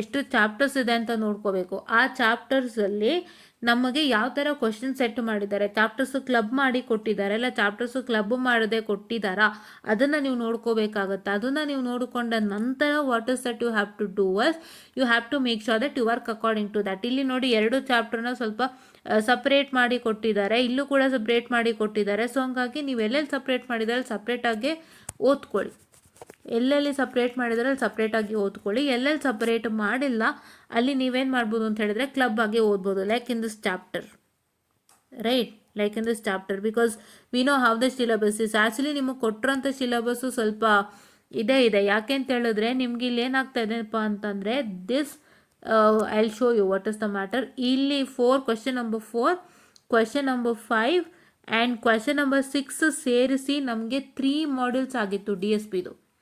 How many modules? 3 modules. Your DSP 3 modules have become only how much? 2 modules. 2 modules ಆಗಿದೆ. 2 ಅಲ್ಲ, 1.5 ಆಗಿದೆ. 3 1.5 ಆಗೋದಿಲ್ಲ. ಯಾರು ನೋಡಿದ್ದೀರಾ? ನಿಮ್ಗೆ ಹೆಂಗಾಗ್ತಿತ್ತು ಅಂದರೆ ಓವರ್ಲ್ಯಾಪ್ ಪ್ಯಾರೆಂಟ್ ಸೇಮ್ ಮೆಥಡಿಂದಾನೆ ಸುಮ್ಮನೆ 20 ತೊಗೋಬೋದಾಗಿತ್ತು ಕಣ್ಮುಚ್ಕೊಂಡು, ಅಷ್ಟು ಚೆನ್ನಾಗಿತ್ತದು. ಆ ಚಾಪ್ಟ್ರಲ್ಲಿ ಅದೊಂದೇ ಇದ್ದಿದ್ದು ಬಿಟ್ಟರೆ ಈ ಒಂದು ಪಾರ್ಟ್ನಲ್ಲಿ ಎಲ್ಲೋ ಸಣ್ಣ ಪುಟ್ಟದ್ದು ಈ ಪಾರ್ಸಿಬಲ್ಸ್ ಆಗಿರ್ಬೋದು, circular time shift to frequency ಈ ಥರ ಬರ್ತಿತ್ತು. ಸ್ಟಾರ್ಟಿಂಗೆಲ್ಲ ಬೇಸಿಕ್ಕೆ multiplication, subtraction and symmetric property ಅವೆಲ್ಲ ಸಣ್ಣ ಪುಟ್ಟದ್ದು ಬರ್ತಾಯಿದ್ವು ಫಸ್ಟ್ ಮಾಡ್ಯೂಲಲ್ಲಿ ಆ ಥರ. ಸೊ ನಮಗೆ ಈ ಥರ ಸೇರಿ 3 ಮಾಡ್ಯೂಲ್ ಆಗ್ತಿತ್ತು. ಬಟ್ ನಿಮಗೆ 3 ಮಾಡ್ಯೂಲ್ ಸೇರಿ 1.5 ಮಾಡಿದ್ದಾರೆ. I don't know what's the matter with the people. Signals and system ಎತ್ತಾಕಿರೋದ್ರಿಂದ ಇಲ್ಲೇನಾದ್ರು ಕೊಟ್ರ ಅಂತ ನಂಗೆ ಅನ್ನಿಸ್ತಾರೆ. ಹೋಗ್ಲಿ ಬಿಡಿ, it's okay. But one thing was that you students have to do start with 3, 2 and 1 and then come back to 5 and 4. ಆಯಿತಾ? 5 and 4 ಮತ್ತೆ ನಾವೇನು ಡಿಸ್ಕಸ್ ಮಾಡಬೇಕಾಗಿತ್ತು, this question, this one and this one ಅಲ್ವಾ, ಖಂಡಿತ ಡಿಸ್ಕಸ್ ಮಾಡೋಣ. ಓಕೆನಾ? So ನಾವು ಒಂದೇನು ಹೇಳೋಕೆ ಇಷ್ಟಪಡ್ತೀನಿ ಅಂದರೆ ಕರೆಕ್ಟಾಗಿ ಕ್ವಶನ್ ಪೇಪರ್ ಅಬ್ಸರ್ವ್ ಮಾಡಿ, ಮಾರ್ಕ್ಸ್ ಅಬ್ಸರ್ವ್ ಮಾಡಿ. ಮಾಡಲ್ ಕ್ವಶನ್ ಪೇಪರಿಂದ ನೀವು ಏನು ಎಕ್ಸ್ಪೆಕ್ಟ್ ಮಾಡಬೇಕು ಅಂತ ಹೇಳಿದ್ರೆ, ಸೊ ಫಸ್ಟು ನೀವು ನೋಡೋವಂಥ ಕ್ವಶನ್ ಏನಿದೆ ನೋಡಿಕೊಂಡು ಈ ಥರ ಕ್ವಶನ್ನು ನನಗೆ ಬೇರೆ ಯಾವುದಾದ್ರೂ ಇದೆಯಾ, ನಂಬರ್ ಚೇಂಜ್ ಆಗಿರೋವಂಥದ್ದು ಅಥವಾ ಇದೇ ಬೇಸಿಸ್ ಮೇಲೆ ಯಾವ್ದಾದ್ರು ಇನ್ನೊಂದು ಕ್ವಶನ್ ಇದೆಯಾ ನೋಡಿಕೊಂಡು ಓದಬೇಕಾಗುತ್ತೆ. ಮಾಡಲ್ ಕ್ವಶನ್ ಪೇಪರ್ ಮಾತ್ರ ಸಾಕಾಗಲ್ಲ, ಪ್ರಾಬ್ಲಮ್ಯಾಟಿಕ್ಗೂ ಆಗಲಿ ಥಿಯರಿಗೂ ಆಗಲಿ. ಬಟ್ ಏನು ಅಂತಂದರೆ ಪ್ರಾಬ್ಲಮ್ಯಾಟಿಕ್ ಸಬ್ಜೆಕ್ಟ್ಗಳಿಗೆ ನೀವು ಏನು ಕ್ವಶನ್ ಕೊಟ್ಟಿರ್ತಾರೆ ಅದನ್ನು ನೋಡಿಕೊಂಡು ಅದೇ ಥರ ಕ್ವಶನ್ನು ನಿಮಗೆ ಬೇರೆ ಕಡೆ ಎಲ್ಲರೂ ಸಿಕ್ಕಬೋದಾ with a different basis. The same headline ಅಂದರೆ ಝೆಡ್ ಟ್ರಾನ್ಸ್ಫಾರ್ಮ್ ಒಪ್ಟೈನ್ ಮಾಡಿ ಅಂತ ಕೇಳಿದರೆ obtain the Z transform of the following ಅಂತ ಹೇಳ್ಬಿಟ್ಟು ಬೇರೆ ನ್ಯೂಮರಿಕಲ್ ಕ್ವಶನ್ಗಾಗಿರ್ಬೋದು ಅಥವಾ ಟು ದ ಪವರ್ ಆಫ್ ಎನ್ನಲ್ಲೇ ಬೇರೆ ರೀತಿ ಕ್ವಶನ್ಗಾಗಿರ್ಬೋದು, ಈ ಥರ ಎಲ್ಲ ಚೆಕ್ ಮಾಡ್ಕೊಂಡು ನೀವು ಓದ್ತಾ ಹೋಗಬೇಕು. ಆವಾಗ ನಿಮಗೆ ಕ್ವಶನ್ಸ್ಗಳ ಐಡಿಯಾ ಬರುತ್ತೆ. ಸೊ ಹೀಗೆ ನೀವು ಮಾಡಬೇಕಾಗುತ್ತೆ. ಆಯಿತಾ? So this is what is all you have to do. ಸಿಲಿ perform circular convolution for the following sequence using what? Following sequence using just a minute. I'm sorry for the distraction. For the following sequences using concentric circle method ಅಂತ ಈ 2 question ಕೇಳಿದ್ದಾರೆ.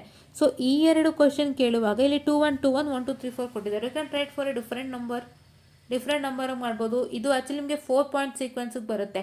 You can also try it for 8 point sequence ಅಲ್ವಾ, ಈ ಥರ. So ಅವ್ರು ಹೇಗೆ ಕ್ವಶನ್ಸ್ಗಳನ್ನ ನೋಡ್ಕೊಂಡು ನೀವು ಟ್ರೈ ಮಾಡ್ಬೋದು. ಸೊ ಹಂಗಾಗಿ ಅದನ್ನು ಜ್ಞಾಪಕದಲ್ಲಿ ಇಟ್ಕೊಳ್ಳಿ. ನೀವು ಅದು ಕ್ವಶನ್ ಪೇಪರ್ನ ಹಾಗೆ ಯೂಸ್ ಮಾಡ್ಕೋಬೇಕು. ಓಕೆನಾ? And next coming on to theory subject BEC 503 ಅಲ್ವಾ. Just a minute, I am sorry for the distraction. BEC 503 ಇಲ್ಲಿ ನೋಡ್ಬೋದು ಈ ಥರ ಕ್ವಶನ್ಸ್ಗಳು ಕೊಟ್ಟಿದ್ದಾರೆ. ಸೊ ಇದರಲ್ಲಿ ಏನಾಗುತ್ತಪ್ಪ ಅಂತ ಹೇಳಿದ್ರೆ ನೀವು BEC 503ನಲ್ಲಿ ಸ್ಪೆಷಲಿ ಮಾಡಬೇಕಾಗಿರೋ ಕೆಲಸ ಒಂದೇ, ನೀವು ನಿಮ್ಮ IA ಕ್ವಶನ್ ಪೇಪರ್ ಮತ್ತು what I can say the past year question paper ನಾನು ಹುಡುಕೊಡ್ತೀನಿ, ನಾನು ಅದು ಏನು ಅಂತ ನೋಡಿಬಿಟ್ಟು past year question papers if your teachers had told ಯಾವ ಥರ ರೆಫರ್ ಮಾಡಬೇಕು ಅಂತ ಅದನ್ನು ರೆಫರ್ ಮಾಡ್ಕೊಳ್ಳಿ. And then you can refer with what important questions we give. ನಾವು ಕೊಡೋ ಅಂಥದ್ದು ನೀವು ನೋಡ್ಕೋಬೋದು. ನಾನು ಹೊರಗಡೆನೇ ಕೊಡೋದು ಬಿಕಾಸ್ ನನಗೂ ಹೊಸದಾಗಿರೋದ್ರಿಂದ I will provide you this question the important questions, ಅದನ್ನು ನೋಡ್ಕೋಬೋದು. ಆ್ಯಂಡ್ ನಿಮ್ಮ ಮೆಟೀರಿಯಲ್ ಏನಿದೆ ಅದನ್ನು ನೀಟಾಗಿ ನೋಡ್ಕೋಬೋದು. ಅದಷ್ಟನ್ನು ನೋಡ್ಕೊತ along with model question paper ನೋಡಿದ್ರು ಸಾಕು, ಇನ್ನೇನಿಲ್ಲ. ಸೊ ಇದರಲ್ಲಿ ಮೇನ್ ಬೇಸಿಕ್ ಕ್ವೆಶನ್ಸ್ ಗೊತ್ತಾಗಬೇಕು, ಯಾವ ಥರ ಆನ್ಸರ್ ಬರೀಬೇಕು ಅನ್ನೋದು ಗೊತ್ತಾಗಬೇಕು. ಸೊ ಅದು ನಿಮಗೆ ಮೇನ್ ಥಿಂಗ್. ಆ್ಯಂಡ್ ಈ ಒಂದು ಸಬ್ಜೆಕ್ಟಲ್ಲಿ ಏನಾಗುತ್ತಪ್ಪ ಅಂತ ಹೇಳಿದ್ರೆ specially you have to satisfy the evaluator. First evaluator satisfy ಮಾಡಬೇಕು. ಈ ಒಂದು ಇದರಲ್ಲಿ ನಿಮಗೆ MBA ಬಗ್ಗೆ ಡಿಸ್ಕಸ್ ಮಾಡುವಾಗ you have to write it more and more because it's not at all sufficient in MBA. ನೀವು ಅರ್ಧ ಪೇಜ್ ಬರೋದನ್ನು ಸಾಕಾಗಲ್ಲ, ನೀವು ನೀಟಾಗಿ ಅರ್ಥ ಮಾಡಿಕೊಂಡು ಇರೋ ವಿಷಯನ ನೀಟಾಗಿ ಬರೀರಿ. But you have to write it more ಅಂತ ಹೇಳಿದ್ದೆ MBAಲಿ. ಬಟ್ ಏನು ಅಂತ ಹೇಳಿದ್ರೆ ಇಲ್ಲಿ ಹಂಗಾಗಲ್ಲ. ಇಲ್ಲಿ this something different. What is that you have to do is you have to see what is the question given and ಅದಕ್ಕೆ ಎಷ್ಟು ಆನ್ಸರ್ ಅಂತ ನೋಡ್ಕೊಂಡು ಅಷ್ಟೇ ಬರೀತೀರಾ. ಅಂದರೆ have to check with how much amount of answer I have to write. But no cut short of answer. ಇವಾಗ text ಬುಕ್ಕಲ್ಲಿ ಒಂದು ಕ್ವಶನ್ಗೆ ಇಷ್ಟು ಆನ್ಸರ್ ಕೊಟ್ಟಿದ್ದಾರೆ ಅಂದರೆ ನಾನು ಅದರಲ್ಲೂ ಕಡಿತ ಮಾಡ್ತೀನಿ ಅಂದರೆ ತಪ್ಪಾಗುತ್ತೆ. ಏನು ಆನ್ಸರ್ ಬರೀಬೇಕು ಅಂತಿರುತ್ತೆ ಅಷ್ಟನ್ನು ಬರೀಬೇಕು. ಅದು 1 ಪೇಜ್ ಆಗಲಿ 2 ಪೇಜ್ ಆಗಲಿ ಅಷ್ಟನ್ನೇ ಬರೀಬೇಕು. ಬಟ್ ಡೋಂಟ್ ರೈಟ್ ಕತೆ ಪುರಾಣ ಸ್ಟೋರೀಸ್ ಆ್ಯಂಡ್ 1 ಪೇಜು 2 ಪೇಜು ಅಷ್ಟು ಉದ್ದ ಅದೆಲ್ಲ ಬರೀತಾ ನಿಮ್ಮ ಟೈಮ್ ವೇಸ್ಟ್ ಮಾಡ್ಕೋಬೇಡಿ. What is that you have to satisfy, ಅದನ್ನು ಸ್ಯಾಟಿಸ್ಫೈ ಮಾಡ್ತೀರಾ. ನಿಮ್ಮ ಮೆಟೀರಿಯಲಲ್ಲಿ ಏನು ಕೊಟ್ಟಿರ್ತಾರೆ, ಅಥವಾ ನಿಮಗೆಲ್ಲರೂ ಹೊರಗಡೆನೇ ಮೆಟೀರಿಯಲ್ ಕಲೆಕ್ಟ್ ಮಾಡ್ಕೊಂಡಿರ್ತೀರ, ಅಲ್ಲಿ ಏನು ಕೊಟ್ಟಿರ್ತಾರೆ ಅದಷ್ಟನ್ನು ನೋಡಿದ್ರೂ ಸಾಕು, ನಿಮ್ಗೆ ಇನ್ನೂ ಚೆನ್ನಾಗಾಗುತ್ತೆ ಅಂತ ನಾನು ಹೇಳೋದಕ್ಕೆ ಇಷ್ಟಪಡ್ತೀನಿ. ಓಕೆನಾ? ಯಾ. ಸೊ ನೀವು ಆನ್ಸರ್ಸ್ ಬರೀಬೇಕಾದ್ರೆ ನಿಮಗೆ ತುಂಬ ಜಾಸ್ತಿ ಆಯಿತು ಟೆಕ್ಸ್ಟ್ ಬುಕ್ ಅನ್ಸಿದ್ರೆ, the one way is your material ನೋಡಿಕೊಂಡು ನೀಟಾಗಿ ಅದ್ರಲ್ಲಿ ಹೇಗಿದೆ ಅದೇ ಥರ ನೀವು ಹಾಕಿದ್ರೂ ಸಾಕು. ನೀನು answer paper if right it that is sufficient, right. And ಇದಕ್ಕೆ ಸಂಬಂಧಪಟ್ಟಂತೆ ಇನ್ನಷ್ಟು ಡೀಟೇಲ್ಸ್ಗಳು ನಾನು ಸಪ್ರೇಟಾಗಿ ವಿಡಿಯೋ ಮಾಡ್ತೀನಿ, ಡೋಂಟ್ ವರಿ. ಓಕೆನಾ? ಈಗ ಸದ್ಯಕ್ಕೆ ನಾನು ಇಷ್ಟು ಹೇಳಿರ್ತೀನಿ. ಆ್ಯಂಡ್ ನೆಕ್ಸ್ಟ್ ಬಂದು RMIPR ಇರಬೇಕಿದು. ಹಾಂ, RMIPR ಬಂದು ನೀವೇನು ಮಾಡಬೇಕು ಅಂತ ಹೇಳಿದ್ರೆ, RMIPR ಕೂಡ ಸೇಮ್ MBA ಥರನೇ. ನೀವೇನು ಮಾಡಬೇಕು ಅಂದರೆ ಅತಿ ಹೆಚ್ಚು ವಿಷಯ ತಿಳ್ಕೋಬೇಕು, ಅತಿ ಹೆಚ್ಚು ವಿಷಯಗಳನ್ನ ತುಂಬಿಸ್ಬೇಕು. You have the opportunity to write in general.